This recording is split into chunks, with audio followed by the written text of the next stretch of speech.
مهلبية قمر الدين حاجة مش كل الناس بتتفق عليها. النهاردة ما هنعملها مع بعض بطريقة مبتكرة وجديدة، وصدقيني هتحببك كتير فيها. أنا هنا عندي 4 كوبايات من المية، عليهم حوالي 3 جزرات ولفة من قمر الدين والسكر بتاعي، وانا حطيت كمان فانيليا.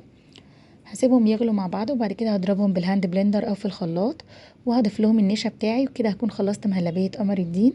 هاجي بقى لمهلبية اللبن بتاعتي، هحط لها السكر واحط لها معلقتين نشا كبار ومعلقتين لبن بودرة برضو كبار، وهحط لها كيسين من الفانيليا، وهقعد اقلب فيها لغاية ما احس انها تقلت. الخلطة دي مهمة قوي، فيها النشا ما تبقاش قليلة. خلصت طبعا النوعين المهلبية بتوعي، انا حطيت المهلبية باللبن من تحت، هفضيها في الكاسات واسيبها لغاية ما تبرد شوية او تتشمع. بعد ما تبرد هبتدي افضي فوقيها المهلبية بتاعت قمر الدين. انا بفضي كده فوق ظهر المعلقة عشان ما بوظش الشكل اللي انا عاملاه، او مخليش الطبقتين يخشوا على بعض. وفي هاك حلوة قوي في اخر الفيديو، يعني اتفرجوا على الفيديو للاخر هوريها لكم.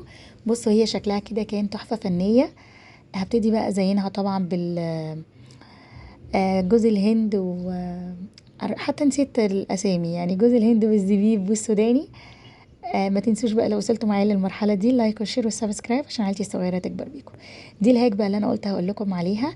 انا كان عندي كوبايات بتاعه ايس كريم كتير، الولاد كانوا بيجيبوها في العيد. انا احتفظت بيها وغسلتها. لما طبعا عملت المهلبيه حطيتها فيها طبعا بالغطا، جميله قوي. هتقدري تحتفظي بيها في التلاجة كمان، مش هتكرف معاكي من اي نوع اكل تاني، غير انك هتقدري تحطي اكتر من علبه فوق بعض عشان ما تاخدش حيز في التلاجة. لو انت متوفر عندك العلب دي تقدري تستعملي